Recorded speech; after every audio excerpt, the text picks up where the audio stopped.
অল্প, যতটুকু তোমার দরকার সেইটুকু জ্ঞান, সেইটুকু বিবেক, সেইটুকু বুদ্ধি রাখ।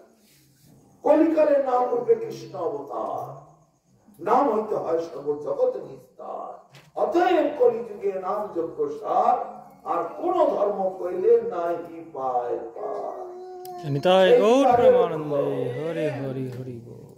তাহলে দেবতার অসুরের পার্থক্য সর্বশাস্ত্রে সর্বকালে দিয়ে রেখেছে। আমরা অত অহংকার বশত বলবো হ্যাঁ আমি হিন্দু, বলে হবে না। শাস্ত্রে বলছে হিন্দু, তুই কত পার্সেন্ট হিন্দু? পার্সেন্টেজ আছে, কেউ 10% হিন্দু, কেউ 20% হিন্দু, কেউ আর্ধেক হিন্দু আর্ধেক মুসলমান, অহিন্দু। সবাই হিন্দু নয়। একাদশীতে যারা অন্ন গ্রহণ করে তারা গোমাংস ভক্ষণ করে, আর গোমাংস ভক্ষণ করলে অসুরের গিয়ে গিয়ে জন্ম হয়, জগন গিয়ে জন্ম হয়। হরিভক্তি বিলাসে পরিষ্কার বলা হচ্ছে। বলুন তো এখানে সবাই একাদশী করে? বলুন। তবে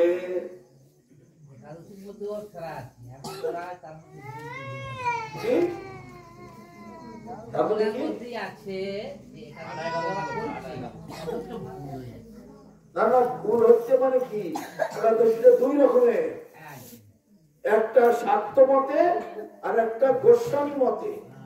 শাক্ত মতে একাদশীটা প্রথমে হয়, ওই একাদশীটা কেউ করবে না।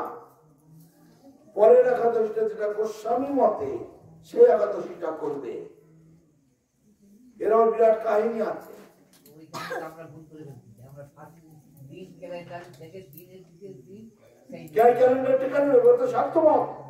বেশিরভাগ লোক স্বার্থ, এখানে ভোগীরা বেশি, এখানে ভোগীরাই তো বেশি। সেই জন্য ভোগীদের ক্যালেন্ডারে পাবেন, বৈষ্ণবদের ক্যালেন্ডার নেই। আমাদের তো সব ভক্তদের কাছে আমরা ফোনের মাধ্যমে ক্যালেন্ডার পাঠিয়ে দিই। পরে হোয়াটসঅ্যাপের মাধ্যমে প্রত্যেকের ঘরে ঘরে চলে যাচ্ছে সারা পৃথিবীতে। আপনি যোগাযোগ রাখেন না, পান না। তাহলে একাদশী দিনেতে যারা পঞ্চশস্য গ্রহণ করবে, যা তার জানবে তারা গোমাংস ভক্ষণ করলো। কেন? সমস্ত পঞ্চশস্যের মধ্যে বিশ্ব ব্রহ্মাণ্ডের সমস্ত পাপ তার মধ্যে গিয়ে আত্মগোপন করে থাকে। ওই দিনেতে যারা অন্ন গ্রহণ করবে, সেই সমস্ত পাপ তার দেহের মধ্যে প্রবেশ করবে। মানে বড় বড় পণ্ডিত একাদশীকে গ্রাহ্যই করে। পণ্ডিত স্বয়ং মহাপ্রভু তার মাকে বলছে, মা তোমার কাছে আমার একটা ভিক্ষা আছে। কি ভিক্ষা? মা তুমি একাদশীতে অন্ন গ্রহণ করো, এই ভিক্ষা। মা তখন বলছে, বাবা তোর জন্য তো আমার জীবন, তুই তো আমার একমাত্র প্রাণ, তোর জন্য এইটুকু পালন করতে পারবো না? অবশ্যই করো।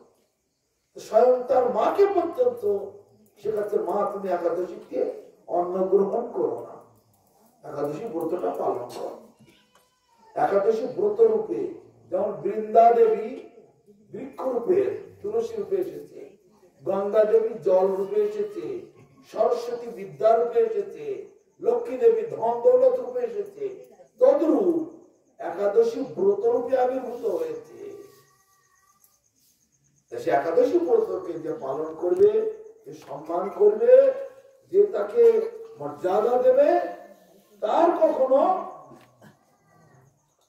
এই পাপ জন্ম যমন গৃহে তার গতি হবে না। বহু কোটি কোটি জন্মের পাপ থেকে মুক্ত এবং অতি শীঘ্র খ্রিস্ট ভক্ত হয়ে যাবে। যেসব বিষয়ে তার রুচি, অখাদ্য খাদ্য যেগুলো আমাদের বৈষ্ণবীয় শাস্ত্রের লেখা নেই, নিষিদ্ধ, সেইগুলোর প্রতি আর কোনো আসক্তি থাকবে না যদি ঠিকঠাক একাদশীটি পালন করে। খুব সুন্দর হয়েছে সে মাধব তিথি ভক্তির জননী যতনে পালন করি। মাধব তিথি হরিবাসর বলা হয়, ভগবানের তিথি। পৃথিবীতে হাজার হাজার ব্রত আছে, অত ব্রত পালন করার দরকার নেই। একটা ব্রত পালন করলে লক্ষ লক্ষ ব্রত পালন করার ফলে এখানে লোকেরা তো কালীর ব্রত, শিবের ব্রত, মনসার ব্রত, তারপরে সেই কত রকমের পূর্ণিমার ব্রত, অমাবস্যার ব্রত, কত ব্রত পালন করে। কিন্তু একাদশী ব্রত পালন করলে আর কোন ব্রত পালন করতে লাগে না। কৃষ্ণ পূজা করলে আর কারো পূজা করতে হয় না। হরিনাম কীর্তন করলে আর কোন কীর্তনের দরকার হয় না। বিদ্যা মধ্যে কোন বিদ্যা সার? কৃষ্ণ ভক্তি বিদ্যা বিনা বিদ্যা নাহি আর। চৈতন্য চরিতামৃতে রামানন্দ সংবাদে মহাপ্রভু আর রামানন্দের মধ্যে যখন কথোপকথন হচ্ছে তখন এরকম প্রশ্ন হচ্ছে, কীর্তন মধ্যে শ্রেষ্ঠ কোন কীর্তন? রাধা কৃষ্ণের মহিমা কীর্তন। বিদ্যা মধ্যে কোন বিদ্যা সার? কৃষ্ণ ভক্তি বিদ্যা বিনা বিদ্যা নাহি আর। সব থেকে শ্রেষ্ঠ বিদ্যা হলো কৃষ্ণ ভক্তি, শ্রেষ্ঠ কীর্তন হলো হরিনাম সংকীর্তন। পূজা, কৃষ্ণ পূজা হচ্ছে শ্রেষ্ঠ পূজা। কৃষ্ণ পূজা করলে আর কোনো পূজা করতে হয় না, সব পূজার ফল পাওয়া যায়। হরিনাম করলে সমস্ত ধর্মধর্মী সব পালন করা হয়, আর কিছু লাগে না। কৃষ্ণ ভক্তি আছে যার, সমস্ত দেবী দেবতা বন্ধু তার। সমস্ত দেবী দেবতা সবাই তাকে প্রণাম করবে, প্রভু বৈষ্ণব ঠাকুর আমাকে কৃপা করো, তোমার মতো আমিও যেন হরিনাম করতে পারি। এটা স্বয়ং দেবদেবীরা বলবে।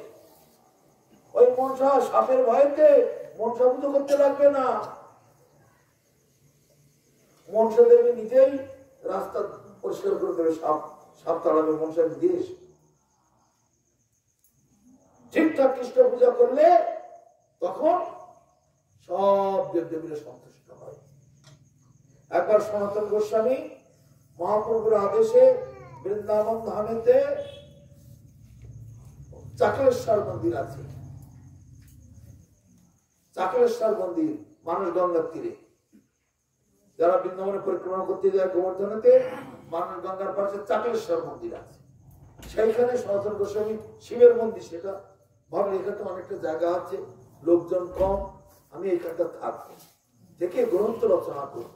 যেহেতু মহাপ্রভু আমাকে আদেশ করেছে গ্রন্থ রচনা করো, তাই আমি গ্রন্থ রচনা করবো এখানটা। এটা ভালো জায়গা, পরিষ্কার পরিচ্ছন্ন আছে ভালো।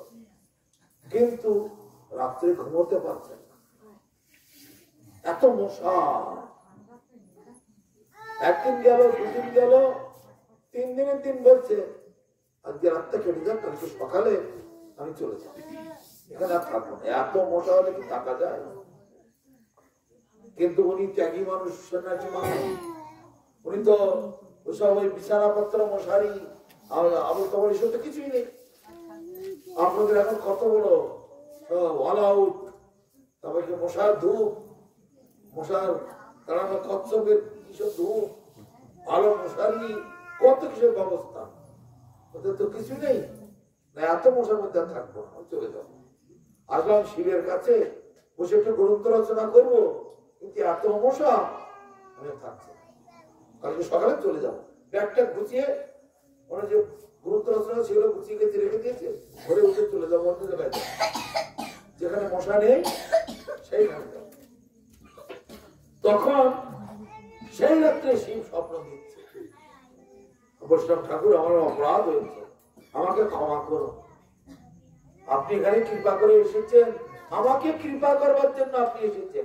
শিব বলছেন আমাকে কৃপা করবার জন্য আপনি দয়া করে এখানে এসেছেন, কিন্তু আমি আপনার সেবা একটু করতে পারলাম না, আপনি ঠিক মতো একটু খেতে দিতে পারলাম না, আর আপনি মশার জন্য এখানে বসতে পারছেন না, থাকতে পারছেন না। তা আমি আজকে প্রতিজ্ঞা করছি, কালকের থেকে আর আপনাকে কোনো মশা কামড়াবে না, আমি মশা তাড়াবো। ঠিক ঠিক ঠিক ঠিক, আমি তোমার আপনার মশা তাড়িয়ে দেবো, আপনি দয়া করে এখান থেকে যাবেন না। কত কৃপা করে আপনি এসেছেন। হ্যাঁ, বৈষ্ণবের কার্যই তারিতে পামর, নিজ কার্য নাই তবে যায় অন্য ঘর। নিজের কোনো দরকার নেই, যদৃচ্ছা ক্রমে মানুষের বাড়িতে যায়, ভক্তদের বাড়িতে, যে কোনো লোকের বাড়িতে যায়, তাদের উদ্ধার করার জন্য। বৈষ্ণবদের এরকম স্বভাব, বৈষ্ণবের কার্যই তারিতে পামর, নিজ কার্য নয়, তবে যায় অন্য ঘর। অন্যের ঘরে ঘরে যায় তাদের উদ্ধারের জন্য। তারা কিছু নেবার আশায়, পাবার আশায় যায় না। তা আপনি দয়া করে এখানে এসেছেন, আমার কত বড় সৌভাগ্য। কিন্তু ক্ষমা করবেন, 3 দিন আপনাকে অনেক কষ্ট দিয়েছি, তবে কাল থেকে আর আপনার কষ্ট হবে। আপনি নিয়মিত খাবার পাবেন, আর আপনার মশা আর আপনার কাটবে না। সেই দিন থেকে শীত মশা তাড়াতে লাগে না সনাতন গোস্বামী। আর কেউ না কেউ ভালো ভালো পরাঠা, দুধ, ছানা, লুচি কেউ না কেউ এসে দিয়ে যাচ্ছে। সে সব ব্যবস্থা করেছে। শিবকে ভোগ দাও, দিয়ে ওইটা প্রসাদ তোমার কেউ এসে বলছে এই দুধটা ঠাকুরকে ভোগ লাগিয়ে দিও। ওমান বাবাজি বসে আছে, ওই বাবাজি কি যেন লিখছে ওই বাবাজি কেটে দেবে। কেউ পরাঠা বানিয়ে নিতে, ভালো দেশে গিয়ে পরাঠা বানিয়ে এনে শিবকে ভোগ দিয়েছে। ভোগ দিয়ে বলছে যে এই পূজারি আছে, এই প্রসাদটা বাবাজিকে দেবে। শিব সব ব্যবস্থা করে দিচ্ছে তার ভক্তদের মাধ্যমে। ভালো ভালো উপহার দেবে খাওয়ার, আর রাত্রে কোনো মশা টশা লাগছে না। মনের আনন্দ ওখানে থাকলেন, গ্রন্থ রচনা করতে লাগলেন। যেহেতু মহাপ্রভু আদেশ করেছেন লুপ্ত তীর্থ উদ্ধার করো, লুপ্ত গ্রন্থগুলো পুনরায় প্রকাশ করো, আমি তোমাদেরকে আশীর্বাদ করছি। সনাতন গোস্বামী আর রূপ গোস্বামী দুজন বৃন্দাবনে ছিলেন। আজকে আপনারা বৃন্দাবনে যান, কার অবদান? সবাই সনাতন গোস্বামী আর রূপ গোস্বামীর অবদান।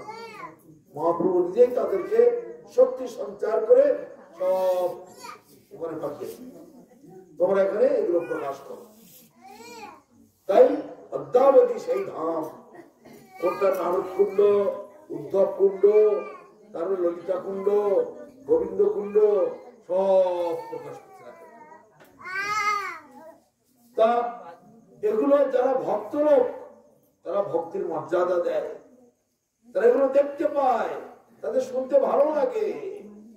আর যারা অভক্ত, তাদের আদৌ রুচি হয় না এই সত্য বিষয়তে, সনাতন বিষয়তে, শাশ্বত বিষয়তে তাদের রুচি আসে না, তাদের বড় বিরক্তি বোধ লাগে। এরা হচ্ছে পাষাণ্য মত। অর্জুন এই কথা কৃষ্ণকে জিজ্ঞাসা করেছিলেন, যেহেতু গীতা সামনে, সেই জন্য এই কথাটা মনে পড়ে গেল। অর্জুন বলছে, প্রভু আপনার এই মহিমার কথা এত সুন্দর, এত পবিত্র, এত ইউনিভার্সাল, মানে একেবারে সার্বজনীন, এত ভালো কথা আর পৃথিবীতে কেউ কখনো বলেনি, আর বলবেও না। তবে একটা সংশয়, জগতের অধিকাংশ মানুষ এটাকে গ্রহণ করছে না কেন? এত বড় জিনিস, এত ভালো জিনিস, এত সুন্দর জিনিস, জগতের অধিকাংশ মানুষ এটা গ্রহণ করছে না কেন? তখন কৃষ্ণ বলছেন, শোনো অর্জুন, নমাং দুষ্কৃতিন মূঢ়া, মূঢ়া মানে মূর্খ, নমাং দুষ্কৃতিন মূঢ়া প্রপদ্যন্তে, মানে প্রপত্তি করে না, পূজা করে না, অর্চন করে না, মানে না, মানে গ্রহণ করে না।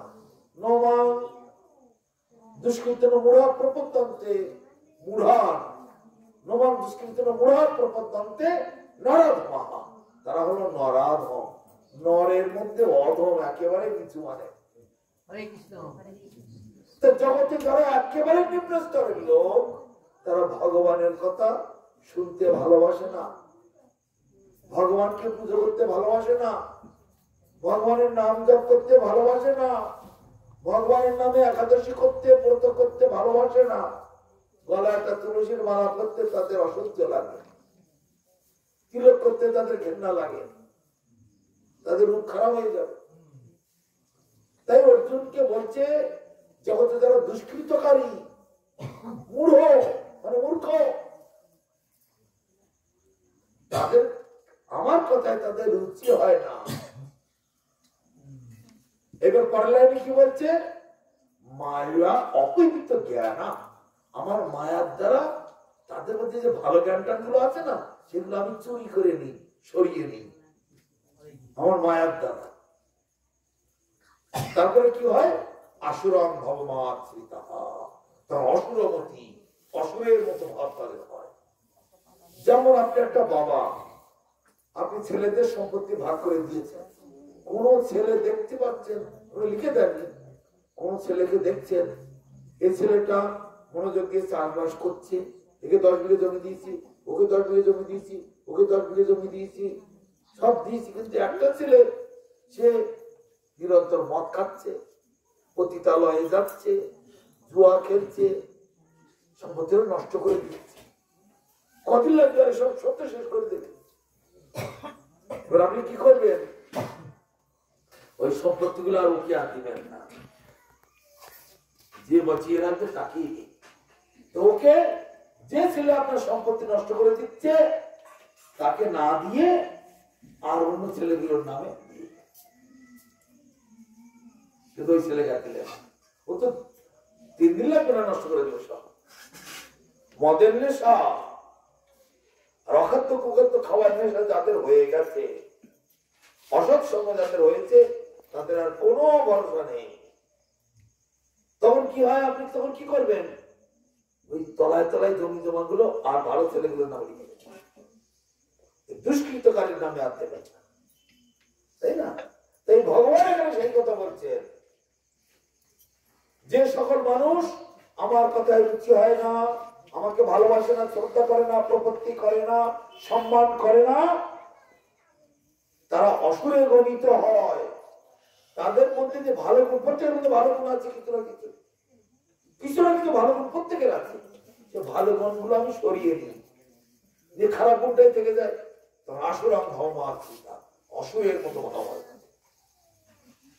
ওই অসুর গতি লোকেরা আমাকে স্বীকার করে না, গ্রহণ করে না। তাহলে ভগবান কত পরিষ্কার করে একেবারে ভিতরে ঢুকে যাচ্ছে, কোথাও লুকোবার কোনো কায়দা নেই। ভগবান অন্তর্যামী, প্রত্যেকের ভেতরে কোথায় কি গরজ আছে সব তিনি জানেন, সব তিনি বুঝতে পারেন। দর্পণ, দর্পণের উপরে, দর্পণ মানে আয়না, আয়নার উপরে যদি ময়লা থাকে, সে আয়নায় মুখ দেখা যাবে? কোনদিন দেখা যাবে না। আয়নার উপরে মুখ দেখবে কি করে? সম্ভব নয়। ধুমে না প্রিয়তে বর্ণী যথাদর্শ মরে নচা, যত গর্ভস্থতা টেনে দেওয়া পিতা। মাতৃগর্ভে যদি শিশু থাকে, একটা আছে না দুটো আছে, ছেলে আছে না মেয়ে আছে, কেউ দেখতে পায়? কেউ দেখতে পায় না। তা আগুন যেমন ধোঁয়ার দ্বারা আবৃত থাকে, আয়নায় যেমন ধুলো ঢেকে রাখে, মাতৃগর্ভে শিশু জরায়ুর দ্বারা আবৃত থাকে, তেমনি মানুষদের জ্ঞান গুলো, পণ্ডিত লোক কত জ্ঞানী গুণী আছে, তাদের ভালো জ্ঞান আছে, তাহলে কি অজ্ঞতা মূর্খতা, অজ্ঞতা মূর্খতা নামক পর্দার দ্বারা সেগুলো ঢাকা রয়েছে।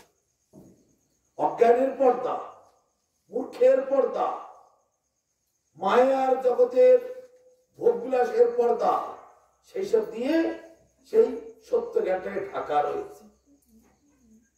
সেই জন্য তারা আমাকে বুঝতে পারে না। কিন্তু একটু যদি আমার দিকে 2-1 পা এগিয়ে আসার চেষ্টা করে, আমি তখন তার দিকে 100 পা এগিয়ে যাই। 100 কদম, 100 কদম, কদম মানে পা, 1 পা যদি আমার দিকে এগিয়ে যায়, আমি 100 পা তার দিকে এগিয়ে যাই।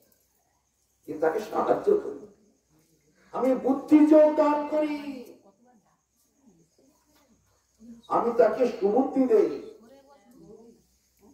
সেই জন্য সাধুদের যারা সংসার করেনি, গেরুয়া বস্ত্র পরে আছে, তাদেরকে সুবুদ্ধি দেন ভগবান। এরা আমার কাছে আসবার জন্য, এরা এত ত্যাগ স্বীকার করেছে, জগতের এত ভোগবিলাস তারা বর্জন করেছে, এত খাওয়া দাওয়া সুখ শান্তি সব বর্জন করেছে, সংসার আত্মীয় স্বজন বন্ধু বান্ধব সব বর্জন করেছে। ভগবান এদের মাথায় সুবুদ্ধি দিয়ে দেয়, আর আরো তোমার আরো কল্যাণ হোক, মঙ্গল হোক, আরো সুন্দর তোমার বুদ্ধি হোক, তুমি এই গ্রন্থ পড়ো, এই গ্রন্থ পড়ো, তুমি এইভাবে নাম করো, সেইভাবে নাম করো, এই সঙ্গ করো, ওই সঙ্গ করো।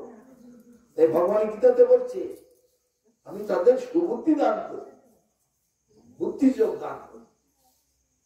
ভগবান থেকে একটু এগিয়ে যাওয়ার চেষ্টা করলে ভগবান তার দিকে আরো 100 কদম এগিয়ে যান। বাচ্চা ছেলে যেমন এক পা দুটো হাঁটার চেষ্টা করলে মা বাবা দৌড়ে এসে হাত ধরে, হাত ধরে আবার একটু হাঁটাবার চেষ্টা করে, তাই না? আর আরো হাঁটো, আরো হাঁটো, আরো হাঁটো। এক পা হাঁটতে যাচ্ছে পড়ে যাচ্ছে, হাঁটতে যাচ্ছে পড়ে যাচ্ছে। তবে মা বাবা হাত ধরে আবার একটু একটু করে হাঁটাবার চেষ্টা করে, ভালো করে হাঁটো, ভালো করে। সেই রকম